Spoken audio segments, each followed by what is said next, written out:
Good morning everyone, happy Sunday to all of you. আজকে আমি সকাল সকাল উঠে পুরো স্নান পুজো, আমার ওয়াশিং মেশিনে জামা কাপড় মেলা থেকে শুরু করে আমি ওপর থেকে হাঁড়ি নামিয়ে এনেছি, বড় হাঁড়িটা চাল সেদ্ধ করার জন্য। আর এরপর যাওয়ার সময় গাছে জল দিয়ে যাবো। কালকে রাত্রেবেলা ভিডিও এডিটিং করে রেখেছিলাম, আপলোডে বসিয়ে দিয়েছি, আপলোড হয়ে যাবে, অসুবিধা নেই। তো চাটা আগে খেয়ে নিই। হ্যাঁ, চা তেষ্টা পাচ্ছে।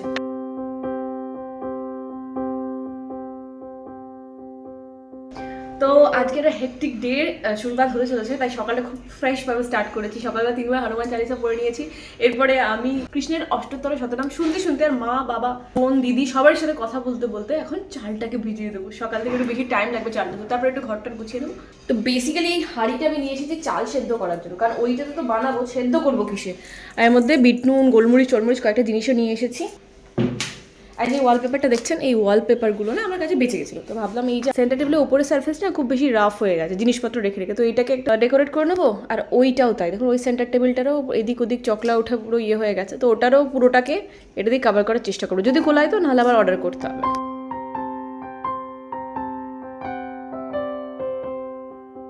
এইগুলো না আমি কিনেছিলাম অনলাইন থেকে। এগুলো হচ্ছে ওই সিলিকনের লিড আর কি, ফাঁকা বাটিতে ঢাকা দেওয়ার জন্য। তো সবসময় আমাদের কাছে প্লেট বা ইয়ে থাকে না মাপ মতো, তো এইগুলো কিনেছিলাম ওই জন্যই। তো এগুলো নিয়ে চলে এসেছি। প্রফেশনাল শেফদের মতো অ্যাপ্রন পরে নিচ্ছি, কারণ একটু পরে মাংস কষতে কষতে আমার জামার 12টা বেজে যাবে। অনেক জামা হয়েছে, ভালো জামা পরে শ্যুট করতে করতে। এখানে অনেক দিন ধরে ধূপের কয়েকটা প্যাকেট পড়েছিল, ওর থেকে দুখানা ধূপ বের করে এখানে ধূপের একটা স্ট্যান্ড আছে, ওটা জ্বালিয়ে দিচ্ছি। যদিও দেশলাইগুলো না পুরো একদম মানে কিরম ওই মিয়ে টাইপের গেছে, দেশলাইগুলো জ্বলছেই না ভালোভাবে।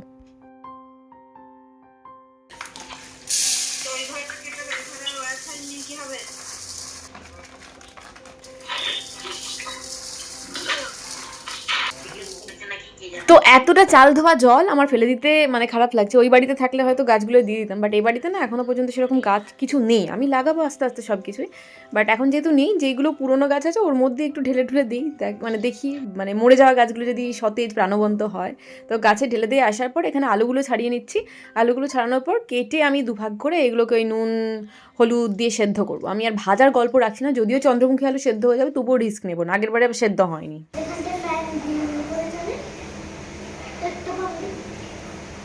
পড়াশোনা শুরু করো মামা, ইংলিশটা। হ্যাঁ, কোয়েশ্চেনগুলো মুখস্থ করো, দিয়ে লেখো। সামনে পরীক্ষা, ফাইনাল পরীক্ষা, এমনি নয়। কি আমার স্টুডিও কাম হোম কেমন লাগছে? হ্যাঁ সব আছে, সন্ধেবেলায় জ্বালায়, সন্ধেবেলায় জ্বালাই, এখন না। স্টুডিও আর ঘর তো দুটো একসাথে। ওটা তো স্টুডিও কাম হোম। তুমি এটা বাইরে ব্যাচ দিয়ে দাও, ইউটিউব হল বলে। পাশে নাইরা ভাবিও রয়েছে, ওই যে বলছে নাইরা ভাবিও লিখে দাও ইউটিউবার কলোনি। হ্যাঁ না, এটা থেকে এইটা এটা বাদ হলো। আমি বলছি ইয়ে করো, একটু পেটাই পাউডার ঘুগনি নিয়ে চলে এসো, এত কিছু রান্না করতে পারবো না বুঝলে। আর ইয়ে পেটাই পাউডার, হ্যাঁ মায়ের জন্য তুমি নিয়ে ওই বাড়িতে দিয়ে দাও। পেটা পাউডার সবই আমি কি হোয়াটসঅ্যাপ করে দেবো? না না, ও তো জানি শসা ধনেপাতা কাঁচা লঙ্কা। হ্যাঁ শসা ধনেপাতা কাঁচা লঙ্কা টমেটো। এখানে বাকি যে বেরেস্তাটা ওটা বানিয়ে নিচ্ছি ওই ইয়ে করার জন্য আর কি, লেয়ারে দেওয়ার জন্য বেরেস্তা বানাচ্ছি। বেরেস্তা তো ভাজা হয়ে গেল, আর এখানে জলের মধ্যে অল্প একটু নুন হলুদ আর একটু মিঠা আতর দিয়ে আমি আলুগুলো সেদ্ধ করতে বসাবো। কিন্তু জানি না গ্যাসের যা অবস্থা, আলুগুলো আদৌ সেদ্ধ হবে কি হবে না। আচ্ছা, যে ব্যাপারটা হচ্ছে সেই গ্যাসটা না অনেকদিন ধরে সার্ভিসিং করানো নেই, সেই জন্য কি হচ্ছে ভালো করে জ্বলছে না জ্বলছে। তো আমি সার্ভিসিং করাবো 1-2 দিনের মধ্যে গ্যাসের লোককে ডেকে। তো ততক্ষণ পর্যন্ত যা বুঝছি পুরো বিরিয়ানিটা না এখানে করতে অনেক টাইম লাগবে। তো বাকি যে বেরেস্তাটা আছে এটা একটু তেল মাখিয়ে আমি এয়ার ফ্রায়ারে দিয়ে দেবো। এয়ার ফ্রায়ারেও করা যায়, বাট অতটা টেস্টি হয় না, ঠিক আছে তবুও চলবে। এখন যা করা যায় এটাতেই ভালো। তো আমি এটার মধ্যেই বাকি বেরেস্তাগুলো মানে পেঁয়াজ কুচিগুলো দিয়ে দিচ্ছি। যা দেখেছিলাম এটা এই পেঁয়াজ কুচিগুলো আমি দিয়েছি, অল্প একটু তেল বুলিয়ে মানে ব্রাশ করে বা এরকম হাতে করে দিয়ে এটা ফ্রাই করতে দিয়ে দেবো। জাস্ট কয়েক ড্রপ পড়লেই হবে। এয়ার ফ্রায়ারে একটাই সুবিধা, বেশি তেল লাগে না। তবে এখন নাকি শুনছি এয়ার ফ্রায়ারে খাওয়া ভালো না, সব কিছুতেই ভালো না। তো দেখা যাক ফার্স্ট টাইম এয়ার ফ্রায়ারে এই জিনিসটা কেমন হয়। আদেও কি বেরেস্তার মতো হবে না কি হবে ভগবান জানে। আচ্ছা, এখানে ফ্রাইয়ের অপশন প্রচুর, কোথায় গেল? এটা অলমোস্ট হয়ে এসেছে, আর একটু হলেই নামিয়ে নেবো, তারপরে চালটা সেদ্ধ করতে বসিয়ে দেবো। কি পাচ্ছে? বিস্কুট খাবে? আসলে ব্যাপারটা হচ্ছে আমার কন্টেনার আসলে এখনো সে একই কথা বলে যাচ্ছে আপনাদের। আর এখানে সেরকম এখনো পর্যন্ত সেরকম কিছু খাবারের ব্যবস্থা করে উঠতে পারিনি যা রোজকার হবে তার জন্য। তো সেই জন্য বিস্কুট আছে, বিস্কুট দিচ্ছি। অভিষেককে বলেছি আজকে পেলাই পরোটা কিনে নিয়ে আসে। এমনিতে রবিবার দিন আমরা পেটাই পরোটা ঘুগনি খেতে একটু পছন্দ করি, তো এখন বিস্কুট খা, পেটাই পরোটা ঘুগনি খেলে কি করবে। বেরেস্তার অবস্থা পুড়ে গেছে। পড়াশোনা কম, সব হচ্ছে বল নদী। পুরো চ্যাপ্টার খতম করতে হবে ড্যাড বলছে। কিন্তু সত্যি কথা বলতে কি, আমরা তেলে ভাজা খেয়ে মানুষ, তো তাদের কি আবার এয়ার ফ্রায়ার বেরেস্তা ভাজা পোষায়? তবু হবে, একটু ধৈর্য ধরতে হবে। আর একটু তেলের পরিমাণটা একটু বেশি দিলাম, আমি খুবই কম দিয়েছিলাম তেলটা, ওই জন্য পুরো পুড়ে গেছে। আর একটু তেলটা বেশি করে মাখিয়ে বা বাইরে থেকে আপনি মাখিয়ে নেবেন তেলটাকে, মাখিয়ে ওর মধ্যে দেবেন, মনে হয় হয়ে যাবে। কারণ পুরো ডিহাইড্রেটেড বানিয়ে দিয়েছে। পেঁয়াজের রসটা শুষে নেওয়ার পর যেরকম ডিহাইড্রেটেড হয়ে যায় পেঁয়াজগুলো, সেরকমই হয়ে গেছিল প্রায়, আর একটু হলেই হয়ে যেত। আমার হাতে টাইম নেই, ঠিক আছে, অত রিস্ক নিতেও পারবো না এখন। এখানে বেরেস্তা ভাজা আমার হয়ে গেছে, আর এটাতে দেখতে পাচ্ছেন আমি আলু সেদ্ধটা বসিয়ে দিয়েছি। আলুটা একটু সেদ্ধ হয়ে গেলে তারপরে চালটা বসিয়ে দেবো। Spring is the best season for me. বলো, spring is the best season for me. I learned about a wonder of nature. What is the wonder of nature here? Here, the wonder of nature is the frogs. No. Tadpoles growing into frogs. Pitai paratha and ghugni. What is the name?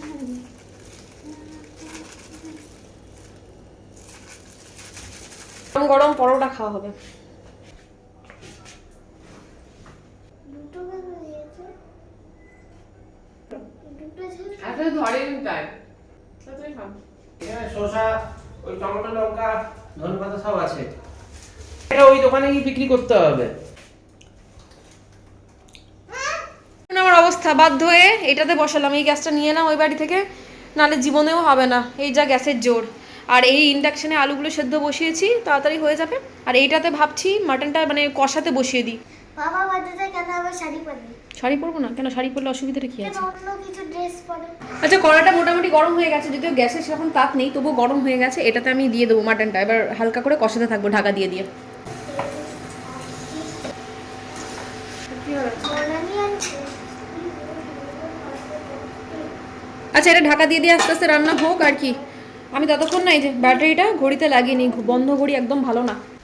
আবার কি করবে? আর উপরের ঘড়িটাও তো খুব খারাপ আছে। এটা আমার করবো না, ঠিক আছে। এটা পেছনটা না অ্যাটাচ আছে, ঠিক আছে। এই ব্যাটারির যে জায়গাটা পুরো অ্যাটাচড, এটাকে প্রথমে পেছনে এই সুরটাকে খুলতে হবে স্ক্রুড্রাইভার দিয়ে, তারপরে ব্যাটারি চেঞ্জ করা যাবে। অনেক রকমের কায়দার ঘড়ি, তো থাক, এটা হামজা এসে ঠিক করবে। হচ্ছে না। আরে ড্যামেজ হচ্ছে। এই তো চলছে। 6 আছে, তুমি 10 করে দাও। কোথায় দেবো এটা? এই তো এখানে ছিল উপরটাতে। এটা গ্যাসের জোর এত কম যে ফুটতেই প্রচুর টাইম লাগছে, ঠিক আছে। আমি এর মধ্যে গোলাপ জল আর কেওড়া জলটা কালকে দিতে ভুলে গেছিলাম, ওটা দিয়ে দিচ্ছি এখন। বলেন না, নতুন জায়গায় নতুনভাবে যখন তুমি শিফট করছো না, তো তখন যে প্রবলেমটা তোমাকে ফেস করতে হয়, সেটা তো মানে জঘন্যভাবে ফেস করতে হয়। এতজনের রান্না করছি, তো রান্নার জন্য গ্যাসের জোর লাগবে, সেটাই নেই। মাংসই ফুটছে না, কি করব, মাথায় হাত। ওইদিকে চাল সেদ্ধ হয়ে গেছে বারবার নামানো ওঠানোর জন্য। তবে আজকের ঘটনা থেকে আমি অনেক কিছু শিখেছি, জানেন তো, মানে এক্সপিরিয়েন্স গ্যাদার করেছি। বলে না, তুমি যখন জিতছো সেটা তো ঠিক আছে, যখন হারছো তখন এক্সপিরিয়েন্স নিয়ে হারছো, আর কিছু না। ওকে, আমার যখন গ্যাসের প্রবলেম হচ্ছে, ভাবলাম এটাই বের করি, এটাতে চাপটা বানিয়ে নেবো। এটাতে সুন্দর হয়ে যাবে আশা করি। অনেকটা আছে, এটা 2 কিলো ধরে যাবে আশা করি, দেখা যাক। এখানে অনেকগুলো বাটন আছে, অনেকগুলো মোড আছে, দাঁড়ান দেখাচ্ছি। এখানে লেখা আছে স্ট্যান্ড বাই, যদি আপনার মনে হচ্ছে পুড়ে যাচ্ছে তখন স্ট্যান্ড বাইতে রাখতে পারেন। লো আছে, মিডিয়াম আছে, কুক আছে, হাই আছে। যদি ডিপ ফ্রাই কিছু করেন তখন হাই ফ্লেমে হবে। এটাতে আমি প্রথমে একটু ঘি দেবো, দিয়ে চিকেনগুলোকে একটু ভেজে নেবো, দিয়ে তারপরে মশলা দিয়ে বেশ ভালো করে সেদ্ধ করে নেবো, ঠিক আছে। বাহ, এই ঘিটা থেকে ভালো বেশ গন্ধ যায়, যেটা আশীর্বাদের ঘি। চিকেনগুলো প্রথমে ফ্রাই করে একটু তুলে রাখবো, তারপরে মশলা দিয়ে কষবো, ঠিক আছে। দিয়ে দিচ্ছি। প্রচন্ড ঠান্ডা।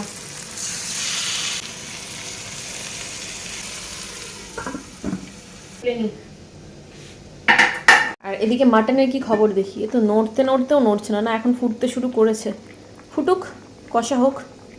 ব্যাস, ইলেকট্রিক কুকারটা বের করলাম আর তখনই কারেন্টটা গেল চলে। মানে আমি এটা করতে করতে মোটামুটি 5 মিনিটও হয়নি। তো ভগবান চাইছিল আমার একটু বেশি খাটনি হোক, তো এইটা আমি আবার পরিষ্কার করতে হবে, আর আবার আমাকে গ্যাসেই রান্না করতে হবে চাপটা। আর এদিকে একবার গ্যাস, একবার এই গ্যাস স্টোভ, এই করতে করতে আমার চালও গেছে না বেশি সেদ্ধ হয়ে, মানে বুঝতে পারছি সমস্ত কিছু প্রবলেমেটিক হচ্ছে। বিরিয়ানিতে চাল যদি না ভালো করে সেদ্ধ হয়, মাথাটা আমার এখানেই গরম হয়ে গেল। আমি চাই এরপরে ওইটাকে একটু মানে ফ্যানের নিচে রেখেছি যাতে শুকিয়ে যায়, বাট মনে হয় না হবে, জিনিসটা ঘাঁটি হয়ে গেছে। আর পার্সেল রিসিভ হলো, পার্সেলটা নিয়ে এলাম, দেখলাম একটাই পার্সেল এসেছে, সেটা হলো একটা টেবিল ম্যাট। তো এই সেন্টার টেবিলের জন্য আনিয়েছিলাম। 15 মিনিট পরে কারেন্ট এলো, ততক্ষণে কুকারটার অবস্থা খারাপ। তো ওইটার মানে যেহেতু রান্না করতে করতে বন্ধ করে দিয়েছিলাম, তো ঘি জমে গেছে, সেই জন্য ওটাকে চেঞ্জ করে আবার ইন্ডাকশন চালিয়ে ইন্ডাকশনে এই কড়াইটার মধ্যে এই চিকেনের পিসগুলো ভাজছি। তো ঘিয়েতে ভেজে নেওয়ার পর একবারে মশলাটা ঢেলে দিয়ে এখানটাতেই করে নেবো নাকি কড়াতে করবো, আলটিমেটলি কিসে করবো জানি না, গ্যাস নিয়ে খুব সমস্যা হচ্ছে। তো কালকে মাটনের মধ্যে কি আর এই চাপের মশলার মধ্যে কি আমি বিরিয়ানি মশলাটা দিতে ভুলে গেছিলাম। সকালবেলার আমি বিরিয়ানি মশলাটা দিয়ে গেল, তো এখন আমি বিরিয়ানি মশলা দিয়ে দেবো, এর মধ্যে মিঠা আতর দেবো, কেওড়া জল, গোলাপ জল, আরও গোলমরিচ গুঁড়ো, সমস্ত কিছু দিয়ে মশলাটা ভালো করে মানে হতে দেবো। আর ঢাকা দিয়ে দেবো, ততক্ষণে মাংসটা ভালো করে সেদ্ধও হয়ে যাবে। আর ওই দিকে আমি ততক্ষণে দেখে নেবো মাটনটার কী অবস্থা। মাটন তো সেদ্ধ হতে টাইম লাগে, যদিও চালটা না হয়ে গিয়ে আমার খুব খারাপ লাগলো, জানেন তো। চাল এরকম সেদ্ধ হয়ে গেলে খুব খারাপ লাগে, মানে বিরিয়ানির চালটার সাথে আমি কম্প্রোমাইজই করে নিতে পারছি না। সবাই বলছে ঠিক আছে, কোনো অসুবিধা নেই, চাল সেদ্ধ, তবুও যেন আমার মনে হচ্ছে না, যদি মানে হয় না ওসিডির পেশেন্ট, আমাদের সব কিছুতে একটা পারফেকশনের ব্যাপার থাকে, আর এত কষ্ট করে করলাম যদি চালটা ঠিক থাকতো, বারবার আমার এটাই মনে হচ্ছে। আর পারি না, হাত ফাত সব বেঁকে গেছে এইখানটা।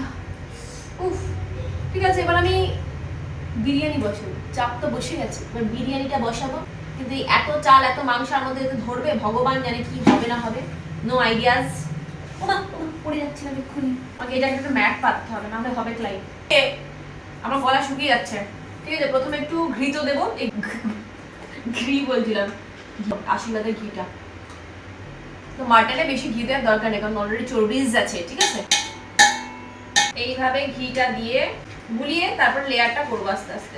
বাতে বানানা নিগাহোं में आके यूं मेरा चैन लेना, तुम्हें खूब आता है बातें बनाना, कहूँ क्या मुझे बस मैंने चाहता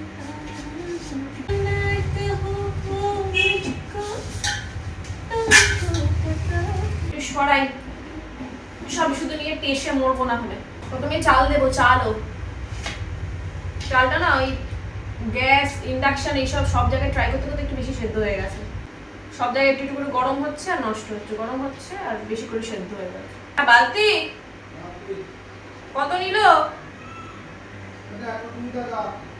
120। ঠিক আছে।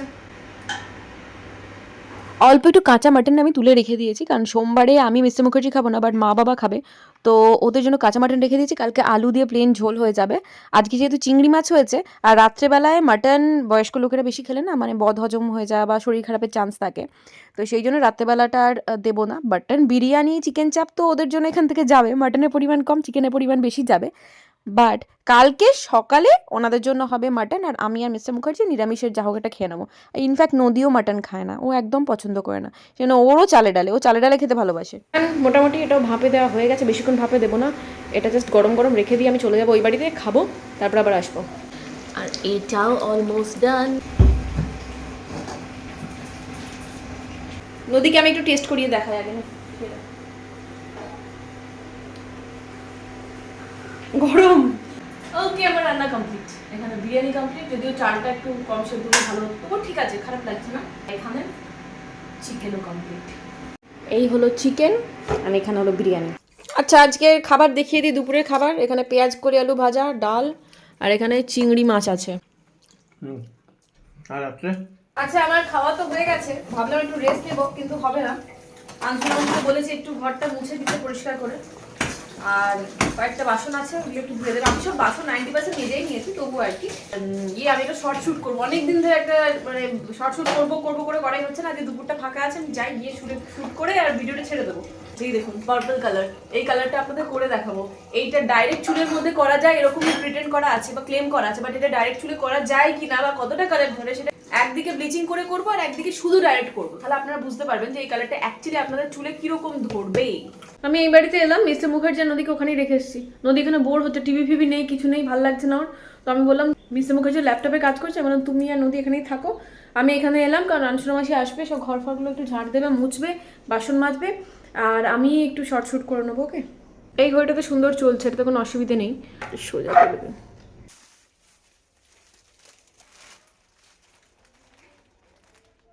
বেডরুমটায় এসেছি, এইখানটা আমি শ্যুট করব, বাট কী বলুন তো, আমি ভাবলাম একটু জানলাগুলো খুলবো, বাট জানলাগুলো অনেক দিন বন্ধ হওয়ার কারণে পুরো এঁটে গেছে, খোলা যাচ্ছে না, আর একটু হালকা ঝুলো হয়েছে। কালকে একটু মোছামুছি করে, কালকে হাতে টাইম পাবো, নদী স্কুলে যাবে, কালকে একটু মোছামুছি করবো, করে এগুলো একটু খুলবো। এই ব্লেজারের সেটটা আমি নিয়েছিলাম মিন্ত্রা থেকে, এটারই শ্যুট করব এখন পরে। ওকে, আমার শ্যুট কমপ্লিট হয়ে গেছে। আর বলে দিই, শর্টসের লিঙ্ক তো দিয়েছি, যদি আপনারা এই ব্লেজারটা লিঙ্ক চাই মাত্র 760 টাকা, উপরে সেট আর নিচে প্যান্ট, দেখিয়ে দিচ্ছি এই যে। ওকে, ফর্মালের জন্য বেশ ভালো, ইভেন্ট ক্যাজুয়াল ইভেন্টের জন্য আজকাল সবাই পরে যায় ব্লেজার সেটটা। তো ভিউ প্রোডাক্টে গিয়ে খোঁজো, ভিউ প্রোডাক্টে গিয়ে খোঁজো, এক্ষুনি খোঁজো। চলো একটু চাফা করি, পুরো টায়ার্ড লাগছে, চোখ ফুক পুরো ঝুলে গেছে মনে হচ্ছে। কালকে রাত্রে আমি 1:30টার সময় ঘুমিয়েছি, 2:30টে উঠেছি, মিস্টার মুখার্জিকে দরজা খুলেছি, আবার উঠে গেছি 6:30টায়, ঠিক আছে, দিয়ে সকাল থেকে চলছে। দিয়ে এখন একটু চা ফাঁকে এনার্জি নেবো, একটু হাঁটবো, দেখি মিস্টার মুখার্জি গেল, এখন 8B গেল, 8B কিছু কাজ আছে। আচ্ছা, আমি চা বসিয়েছি, চা খাওয়ার কেউ নেই, শুধু আমি আর পূজা খাবো, পূজা এসেছে।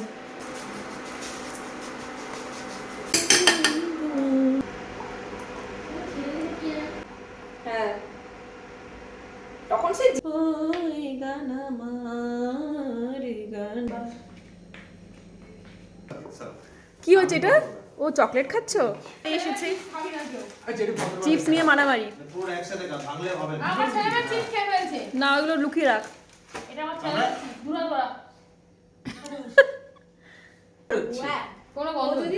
তো 8:10 বেজে গেছে, আমার শাশুড়িমা যেহেতু 8:30টায় খায়, তো সেহেতু ভাবছি একবারে গরম বসিয়ে দিয়েছিলাম, গরম গরম বিরিয়ানি আর চিকেন চাপ দুটোই বাবা মায়ের জন্য পাঠিয়ে দিচ্ছি। মিস্টার মুখার্জিকে বললাম ওই বাড়ি থেকে গিয়ে টিফিন ক্যারিয়ারটা নিয়ে আসো, তো টিফিন ক্যারিয়ারের মধ্যে ভরেই পাঠিয়ে দিচ্ছি। আর যেহেতু মানে আমিষ খাবার, তাই ওপরে একটু নুনও দিয়ে দিলাম, তো একদম গরম, তো গিয়ে আর গরম করার কোনো সিন নেই, জাস্ট খেতে বসে যাবে। আর বাচ্চাদের মধ্যে পিয়ুষ এসেছে, তো ওদের জন্য একটু কিছু চিপস টিপস ভেজে দিই, দেখা যাক কি হয়। বাচ্চাদের জন্য না, ফ্রেঞ্চ ফ্রাইজ আর নাগেটস। এটা ওকে অনেক মানি হয়, সেই জন্য তোমাকেই মানি প্ল্যান্টটা দেব, মোস্ট কস্টলি গিফট। ইন্টারেস্টিং, দেখি কি মাটি খুঁড়লে কি পাওয়া যায়। মাটি খুঁড়লে মানি পাওয়া যায়, মানি। তো মাটি খুঁড়ে আলটিমেটলি কি পাওয়া গেল সেটা আমি ক্যামেরার সামনে দেখালাম না, কারণ বন্ধুকে গিফট দিচ্ছে, তো ওদের এসব ফানি জিনিসই থাকবে। ফোটাতে হতো না, যদি ফুটিয়ে রেখে দিয়েছিলাম, আবার ফুটিয়েছি ওই ভয় পাবে। আমারও আছে হেভি ফানি। গরম প্লিজ সার্চ করে একটা স্প্রাইটের বোতল পেয়ে গেলে ঠিক ফুটে। ভালো মানে কি হয়? একদিনে শুবে না, মানে তোমাদের সমস্যাটা নেই, তাদের সমস্যা আছে তাদেরকে দিই। মানে আচ্ছা, 3 মিনিট বাকি। শোনো, আমি বলছি তাহলে আজকে মিস্টার মুখার্জি অফিশিয়ালি আরেকটা বছরে বুড়ো হওয়ার জন্য পদক্ষেপ অলরেডি বুড়ো, ফাদার বুড়ো হচ্ছে, হ্যাঁ। এটা বলতে পারো। আমাদের আর কেউই বাচ্চা হবো না, আমরা সবাই আস্তে আস্তে বুড়োর পথেই এগিয়ে যাবো। হ্যাপি বুড়োর জন্মদিন। না, আমি এসআরকে। তুমি এসআরকেই বুড়ো হয়ে গেল। হ্যাঁ, তবে একটা মেসেজ দেবো, বলো যে আমি জন্মদিনে এরকম সেলিব্রেশন হয়তো 2-3 বছর আগে একবার করেছিলাম, মনে আছে? তুমি করেছিলে, বাবা মার কেটেছিল। 2-3 বছর না, ওটা সেই সমাদার বাড়ি, ওর ওনাদের বাড়িতে। এই বাড়িতে করেছিলাম, গ্রিন টি শার্ট পরেছিলাম, ভিডিও রেকর্ডার আছে, তুমি করেছিলাম। বাট যাই হোক, মানে এরকম ফ্রেন্ড সার্কেলের মধ্যে খুব কম, আমার ফ্রেন্ড সার্কেল লিমিটেড, খুব সিলেক্টিভ ফ্রেন্ডস আছে, অত ফ্রেন্ডস বানাই না, আমি নিজের মধ্যে ব্যস্ত থাকি। তবে এবারে যে বার্থডেটা সেলিব্রেট করছি খুব ভালো লাগলো। তবে এটাই বলবো যে I am blessed to have good friends around me. একটা নাম happy birthday to you dear Abhishek Mukherjee. Okay, ঠিক আছে, thank you so much. Let me name my friends. Number 1, Mo Mukherjee. আচ্ছা, এটা সিকোয়েন্সিয়াল প্রায়োরিটিজ নেই, এটা হচ্ছে হ্যাফাজার্ড। Mo Mukherjee তোমার নিলাম, না তুমি আগে মর্ডার করে দেবে যে তোমার নাম না নিতাম। দেখেছিস, তার মানে লোকে ভাববে তার মানে বন্দুকটা আমিই ঠেকিয়ে রাখি। দেখেছো তো? দেখো, ওটা হচ্ছে বাই ডিফল্ট, বউ মানেই বন্দুক, কিছু করা যাবে না। বয় বন্দুক, বয় বউ। এরপর আমি নামগুলো নিচ্ছি, এটা কিন্তু বলেছি প্রায়োরিটাইজ নেই, এমনি just haphazard name, entire circle name, Debdeep, Soumen, Susmita, Puja, Sukanya. হয়ে গেছে, আর কতবার বলবে? এটা এবার চলো Blessed এদিকে to have friends like them. চলো চলো ব্রাভো ব্রাভো ভিডিও রেকর্ড হবে না। Happy happy birthday to you happy birthday dear Abhishek Mukherjee happy birthday to you আমাকে খাওয়াতে দাও। বুঝতে পারছো কি সবচেয়ে কোচি হ্যাঁ, তুমি কোচি। হ্যাঁ, তুমি বুঝা। তাহলে এই সুস্মিতা আগে তারপরে সুস্মিতা বয়স থেকে এই যে বয়স থেকে যা এ কুটকুটি। ওরা বাচ্চা মেয়ে। আগে আমাদের বয়সটা মিল হয়ে যাবে তারপরে সুগার না এ আরেকটা। খুব ভালো তো। তারপরে ওকে দিশা বলছিস। এই সৌমেন কোথায় চলে গেল? সৌমেন পুরো ইয়ে আছে ঘুমে। Thank you so much. জানি ও কাল থেকে পুরো একদম পুরো হেক্টিক শিডিউল চলছে ওর। সৌমেন এগলেস কালকে এত পরিমাণ হেঁটে বোধহয় কোনোদিন তোমরা ঘোরোনি কালকে যা হেঁটেছো ঠিক আছে। তোমার শুক্রবার বলে যদি ইয়ে থাকে তাহলে আর কিছু বলার নেই, ওটাই অসুবিধা হয়। আমার আফটার পার্টি এফেক্ট, ঠিক আছে? আমি এখন ঝাঁট ফাট দিয়ে ঘর পরিষ্কার করলাম। তুমি বাথরুমে কি নিজে বাথরুমে যাবে? তাহলে আমি একটু ফেসটা ওয়াশ করে নেবো, পুরো বাথরুমে চলে যাও না।